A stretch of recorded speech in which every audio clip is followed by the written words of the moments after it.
This is an introduction to Topshare version 3 and in particular the main form, what are the various components and how to navigate around between them.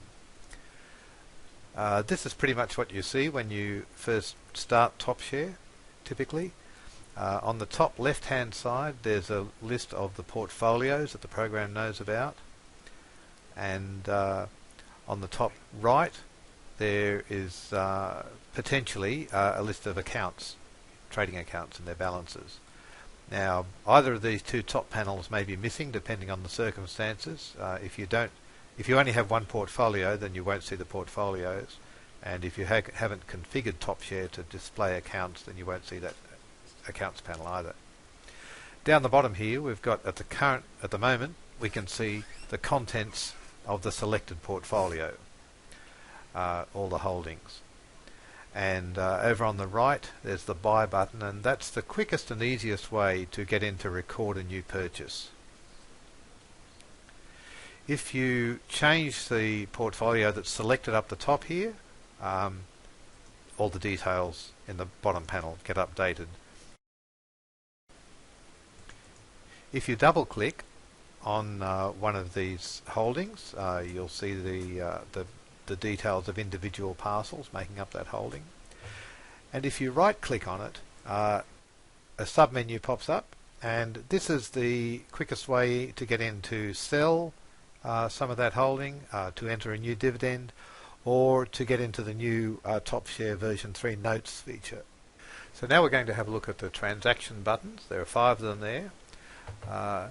If you pause the mouse over each of these buttons, there's a little balloon pops up that gives you a bit of information about what they do. And the first of them shows all the purchases that have been recorded against that selected portfolio, going right back to the beginning. And if you select one, then you can press one of these the button over here to edit. You can delete it there. You can click that new button to enter a new one.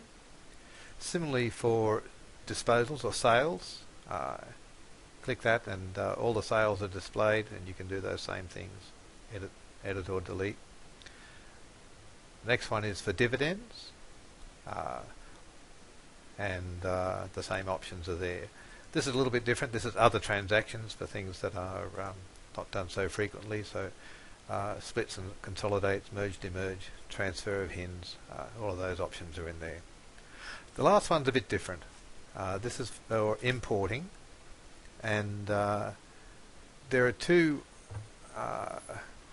options here, but we're going to demonstrate the first one, which is contract note PDFs. You can drag a group of PDFs onto that green panel. They're all interpreted,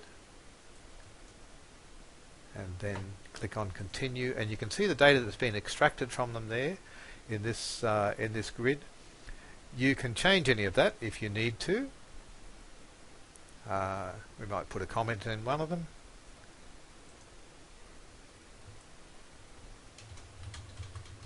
And then, having done that, you would normally click on the finish button to save it all, but some of these are already in the system, so we'll just cancel out.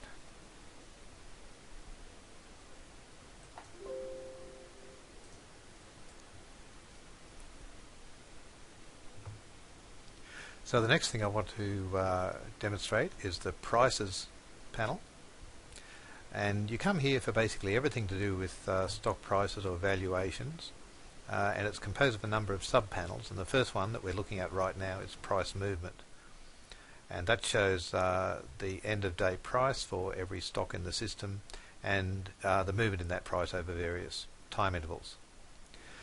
Now we can update this very easily by clicking this download stock prices button, which goes to the Yahoo website, the free website, and you'll see that everything here gets updated. It takes a second or so, and that includes areas that aren't currently visible, like the main portfolios. The next section I want to describe is the subscription panel. Here you can see the current status of your data subscription and the various download options for data from that Topshare subscription. The next section is a couple of things that you can set up to do with the Yahoo download from Yahoo website. And finally, if you have a need to enter manual prices, this is the place to come to do that.